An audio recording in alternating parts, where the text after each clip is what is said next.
మీ business ఏదైనా మీ ఊర్లో promotion చేయాలంటే అది సుమన్ టీవీతోనే సాధ్యం. ఇప్పుడే సంప్రదించండి. Right, welcome to Suman TV. నేను మీ చందు యాదవ్. ప్రస్తుతం భారత్ పాకిస్తాన్ మధ్య యుద్ధ వాతావరణం నెలకొన్న సందర్భంలో భారత్ ఎప్పుడెప్పుడు దాడి చేస్తుందా మా పైకంటూ బిక్కుమంటూ కూడా ప్రస్తుతం కాలం గడుపుతూ ఉంది. అయితే ఇందులో భాగంగానే మనకి భారత్కి పాకిస్తాన్కి మధ్య జరిగిన ఒక యుద్ధాన్ని మనం చూసుకున్నట్లయితే 1971 డిసెంబర్ 3 ఏదైతే ఉందో పాకిస్తాన్ భారత్కు సంబంధించినటువంటి ఒక 8 స్థావరాలపైన దాడి చేసింది. దీంతో ఇమీడియట్గా రియాక్ట్ అయినటువంటి భారత ప్రభుత్వం నెక్స్ట్ డే అంటే 1971 డిసెంబర్ 4న పాకిస్తాన్ మీద యుద్ధం ప్రకటించింది. వెంటనే మన ఏదైతే ఉన్నాయో వెంటనే మన సైనిక స్థావరాలన్నీ కూడా పాకిస్తాన్ మీద దాడి చేసి పాకిస్తాన్ని మట్టి కరిపించి పాకిస్తాన్ సైనికులకు పాకిస్తాన్ దేశానికి సంఖ్యలు వేసింది మన భారతదేశం.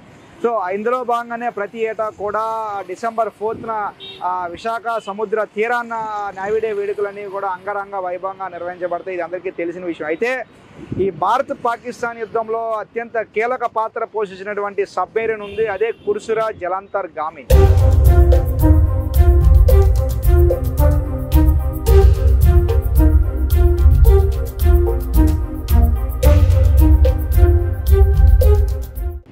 సో ఈ కుర్సురా అనేది 1971లో కూడా భారత్ పాకిస్తాన్ మధ్య జరిగిన యుద్ధంలో కీలక పాత్ర పోషించింది. ఆ సబ్మెరీన్ ఇక్కడ మన విశాఖ సముద్ర తీరంలోనే ఉంది. అయితే ఈ కుర్సురా జలంతర్గామి ఆ యుద్ధంలో ఎటువంటి పాత్ర పోషించింది అనే విషయాలు అడిగి తెలుసుకునే ప్రయత్నం అయితే చేద్దాం. అయితే ఇక్కడ సబ్మెరీన్ అంటే సబ్మెరీన్ అని అందరూ కూడా చూస్తూ ఉంటారు, కానీ ఈ సబ్మెరీన్కి చాలా విశిష్టత ఉంది, చాలా విశేషాలు ఇందులో ఉన్నాయి. సో ఈ విశేషాలన్నీ కూడా తెలుసుకునే ప్రయత్నం చేద్దాం. నేను అయితే సబ్మెరీన్ లోపలికి వెళ్తున్నాను, నాతో పాటు మీరు కూడా రండి. మొత్తానికైతే ఈ సబ్మెరీన్ ఏదైతే ఉందో కుర్సురా జలంతర్గామి లోపల ఉన్నాము. సో ఇక్కడ మన దగ్గర గైడ్ కూడా ఉన్నారు. సార్ చెప్పండి, అసలు ఈ జలంతర్గామి అసలు ఏంటి, దీని స్టోరీ? ఆ పాకిస్తాన్ అప్పుడు మన యుద్ధంలో కూడా పార్టిసిపేట్ చేసింది 1971లో. సో ఏంటి సార్ దీని కథ ఏంటి? ఈ సబ్మెరీన్ పేరు ఇండియన్ నేవల్ సబ్మెరీన్ కుర్సురా అంటారు.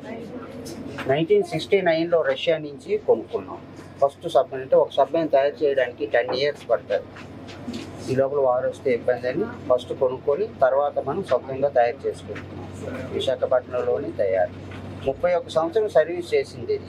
ఈ 31 సంవత్సరంలో 1971లో పాకిస్తాన్తో యుద్ధం ఏంటంటే ఘాజీ సినిమా వచ్చింది, ఈ మధ్యనే తీశారు కదా, దీని మీదే. ఇది 3వ సబ్మెరీన్. యాక్చువల్గా ముందు 2 డిమాలిష్ చేసేది. ఇది డికమిషన్ అయిపోయినప్పటికీ అడ్మిరల్ బసరీచా అని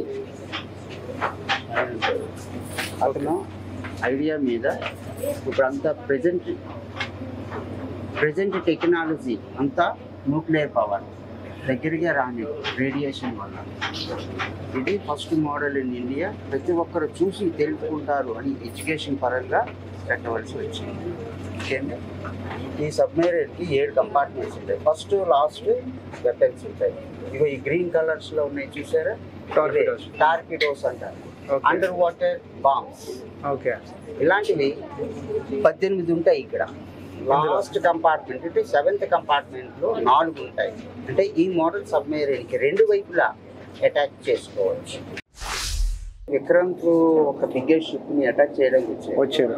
అప్పుడు she was young. She submarines always she అనమాట. ఓకే, యంగ్ అనమాట.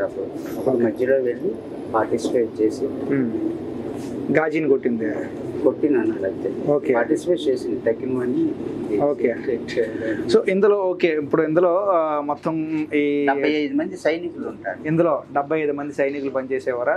మొత్తం 7 కంపార్ట్మెంట్స్ ఉంటాయి. Second compartment officers accommodation, sonar, batteries ఉంటాయి down. Third compartment control. Whole submarine operating from there captain అక్కడే ఉంటాడు. He will give orders. Okay, fifth compartment engine room. 6th compartment motors room. అంటే submarine నీటి పైన engine ద్వారా నడుస్తుంది, నీటి కింద బ్యాటరీస్తో నడుస్తుంది. ఎందుకంటే ఇంజిన్ నడవాలంటే ఎయిర్ ఇస్ రిక్వైర్డ్. అందుకు ఇంజిన్ ఆపేసి మోటార్స్ నడిస్తే బ్యాటరీస్.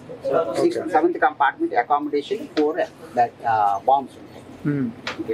మొత్తం 7 కంపార్ట్మెంట్స్ ఉంటాయి అందులో. 7 కంపార్ట్మెంట్. ఓకే, ప్రతి కంపార్ట్మెంట్ కూడా ఒక్కొక్క different electricals, engineers, weapon operators, communication, cook. Even cook is also soldier. అందరూ కలిపి including captain to cook 70 to 75 is the crew. Okay 70-75 ఉంటారు. 72 ఇది ఎంత speed movement? 15.5 nautical miles. Okay 15.5 kilometre వెళ్తున్న కొద్ది స్పీడ్ తగ్గుద్ది డ్యూ టు ప్రెషర్. పైకి వెళ్తున్న కొద్ది స్పీడ్ పెరుగుద్దా? పైకి వెళ్తున్న కొద్ది స్పీడ్ నేచురల్లీ కిందకి వెళ్తూ డ్యూ టు ప్రెషర్ తగ్గుతుంది. ఓకే దీని యొక్క గొప్పతనం ఏంటి అసలు? సబ్మెరీన్ యొక్క గొప్పతనం ఏంటి? గొప్పదంటే నీటి కింద నుంచి కూడా శత్రువుని అటాక్ చేయగలం, దేశ రక్షణకు వాడతాం. ఓకే నీటి కింద నుంచి కూడా. ఇప్పుడంటే టెక్నాలజీ పెరిగింది కాబట్టి ఏమిటి అన్నది తెలుసుకున్నారు. అప్పట్లో తెలుసుకునేవి లేకపోయేవారు. ఏదైనా షిప్ వెళ్ళిపోతున్నా మనకు వాళ్ళు ఎవరన్నది మనకు తెలిసింది, కానీ మనం ఎక్కడ ఉన్నామని షిప్ లో తెలియదు. ప్రెసెంట్ టెక్నాలజీ, ఇప్పుడు టెక్నాలజీ పెరిగిపోయింది కాబట్టి అండర్ వాటర్ నుంచి పై వెళ్తున్న ఏరోప్లేన్ కూడా కొట్టచ్చు. సో దీంట్లో ఆ టెక్నాలజీ ఉండేదే మనకు అప్పట్లో? లేదు. Everything will manually operated. Everything will ఇది అంటే యాక్చువల్గా నార్మల్గా సబ్మెరైన్ లైఫ్ చాలా కష్టం. ఇప్పటికి కూడా we cannot reach fresh air. 280 metre కిందకి వెళ్తుందంటే every 10 meters 1 kg pressure will be inside. Okay చూడంటే 280 మీటర్లు అంటే 28 kg ప్రెషర్ బ్లడ్ వస్తుంది. అంత కష్టం. అందుకే బిఫోర్ ఎంట్రింగ్ సబ్మెరైన్ ఒక ఛాంబర్లో పెట్టి ప్రెషర్ టెస్ట్ చేస్తారు. ఆ ప్రెషర్ కి బాడీ తట్టుకోగలిగితే సబ్మెరైన్కి ఎంటర్ అవ్వాలి, లేకపోతే అంతే షిప్ లోకి వెళ్ళిపోతారు. కానీ చేస్తూ అలవాటు అయిపోతుంది. కానీ గర్వంగా చెప్పుకోగలం ఆమె సబ్మెరైన్. అట్లాగే నేను 20 సంవత్సరాలు సర్వీస్ చేసి రిటైర్మెంట్ అయ్యి. మీరు సబ్మెరైన్ లో చేశారు? 20 years ఆమె సబ్మెరైన్. మీరు ఏ సబ్మెరైన్ లో? ఈ సబ్మెరైన్ దీని ముందు ఈ సబ్మెరీన్ లో మీరు ఇంజనీరింగ్ డిపార్ట్మెంట్. సో మీరు ఈ సబ్మెరీన్ లో వెళ్తున్నప్పుడు మీకు క్రూషియల్ టైం అంటే ఒక్కొక్క మనం పనిచేసే టైంలో టఫెస్ట్ అంటే సబ్మెరీన్ ఒకసారి కిందకి వెళ్తే పయ్యోడిదే వచ్చినంత వరకు తెలియదు. ఓకే ఫలానాది అని చెప్పండి. మీకు టఫెస్ట్ సిచ్యువేషన్ ఎప్పుడు ఎదురైంది అంటే మీరు పనిచేసే టైంలో? ఒకసారి అలవాటు అయిందంటే చెప్తాను కదా, గాట్ హ్యాబిట్ అలవాటుకి వెళ్తుంది. కష్టం అంటే సబ్మెరైన్ లైఫ్ ఎప్పుడు కష్టమే. ఏది కష్టం అని చెప్పలేం. ఇక అది కెప్టెన్స్ క్యాబిన్. ఓకే ఇది రెండో కంపార్ట్మెంట్, కెప్టెన్స్ క్యాబిన్. ఓకే ఇది రెండో కంపార్ట్మెంట్. ఇందులో కెప్టెన్ ఉంటాడా? కెప్టెన్ ఒక్కరే ఉంటారు. ఓకే ఇందులో ఇది సోనార్. ఓకే అంటే నీటి పైన రడార్ ఎట్లా పనిచేస్తుంది, నీటి కింద సోనార్ అంటే సౌండ్ ద్వారా వెళ్తారు, శబ్ద తరంగాల ద్వారా. ఓకే ఇది 4 officers అకామిడేషన్. 4 officers అంటే ఎవరు ఉంటారు ఇందులో? 4 ఆఫీసర్లు ఉంటారు. ఓకే ఎవరెవరు? నావిగేటర్. ఓకే అంతే sir. Medical officer, navigator, okay weapon operator, అట్లా అందరూ కలిపి. ఇక్కడ కూడా మొత్తం 8 మంది ఆఫీసర్లు ఉంటారు. ఇక్కడ ఒక 4. ఇది కూడా 4 ఆఫీసర్స్ నివసించారు. ఇది కంపార్ట్మెంట్ నెంబర్ 2. ఇది dining hall. In case of emergency operation theatre. Okay వీటి కింద బ్యాటరీస్ ఉంటాయి. దీని కింద. ఓకే ఇది కిందన వెళ్ళటానికి ఇది ఒక తో ఉందా? ఇదే ప్లేస్ అదే. ఇది కిందకి వెళ్ళటానికి ఇందులో కింద ఏముంటాయి? బ్యాటరీస్ ఉంటాయి. 448 బ్యాటరీస్ ఉంటాయి. ఇక్కడ 224, వెనకాల 224. ఓకే 448 బ్యాటరీస్ ఉంటాయి. ఎందుకంటే నీటి కింద బ్యాటరీస్ ద్వారా నడుస్తుంది. ఓకే సో ఇది 3rd కంపార్ట్మెంట్. ఒరిజినల్ గా ఎంట్రన్స్ ఇది. ఓకే పైన మనం వచ్చాం కదా, అది దారి కాదు. ఓకే తయారు చేశారు మ్యూజియం కి. ఇది యాక్చువల్ గా ఎంట్రన్స్ 20 feet హైట్ ఉంటుంది. ఓకే పైనుంచి in and out only 1 entry. Okay ఇక స్టీరింగ్ ఇదే డైరెక్ట్. ఇది 3వ కంపార్ట్మెంట్, కంట్రోల్ రూమ్. సబ్మెరైన్ అంతా ఇక్కడే ఆపరేట్ అవుతుంది. ఓకే ఈ స్టీరింగ్ ఇది. ఓకే సబ్మెరైన్ అంతరికి ఇది ఎట్లా ఇప్పుడు కంపాస్ ద్వారా డైరెక్షన్ చేంజ్ చేసుకుంటారు అంతే. Everything operating from. ఇక్కడ కెప్టెన్ ఉంటారు. Captain will be here. ఇక్కడ చూపియండి ఒకసారి. కెప్టెన్ ఇక్కడ ఉండి ఈ గివ్ ఆర్డర్స్. కాస్తాన ఒకటి ఉంటుంది ప్రతి కంపార్ట్మెంట్ కి, అనౌన్స్మెంట్ ద్వారా వెళ్తుంటుంది. ఓకే వీటి కింద కోల్డ్ స్టోరేజ్, ఫుడ్ ఐటమ్స్ 2-3 నెలలు స్టాక్ పెట్టుకుంటారు.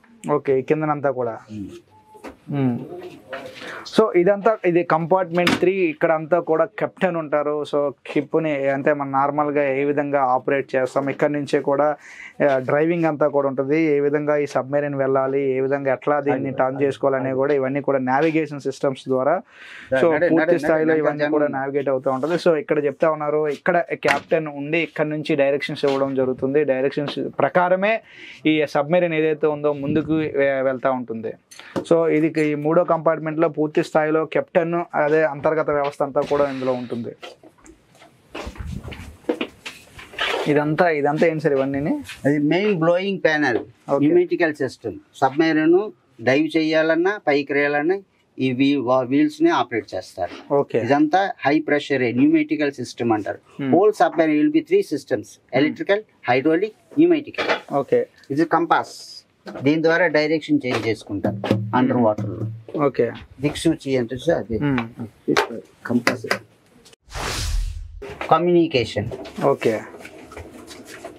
మెసేజ్ తీసుకోవాలన్నా పంపించాలన్నా ఎక్కువ నుండే. అండర్ వాటర్ 9 meters తీసుకోవచ్చు, 30 meters పంపొచ్చు. తర్వాత కమ్యూనికేషన్ స్టాప్ చేసేస్తారు. అప్పట్లో మోర్ సిస్టమ్ చూసారు, అది more code, tick tick tick tick tick అని వస్తుంది.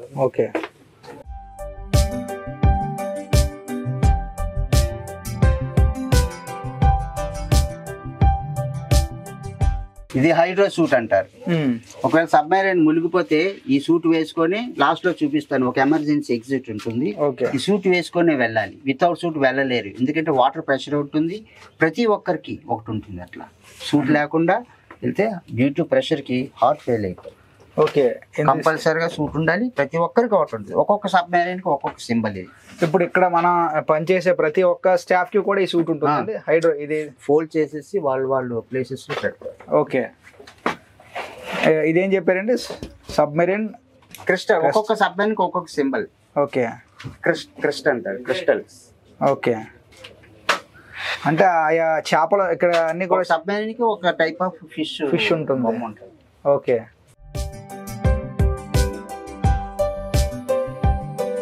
లోపల ఉన్నటువంటి 75 మందికి బ్రేక్ఫాస్ట్, లంచ్, డిన్నర్ ఇక్కడనే తయారవుతుంది.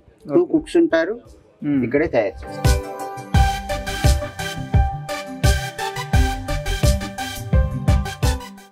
ఈ పోర్షన్ ని ఈసీఆర్ అంటారు, engine control room.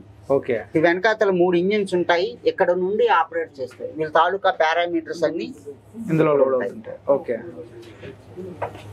So 5th compartment లో కంప్లీట్ ఇంజిన్ ఉంటుందండి. ఇంజిన్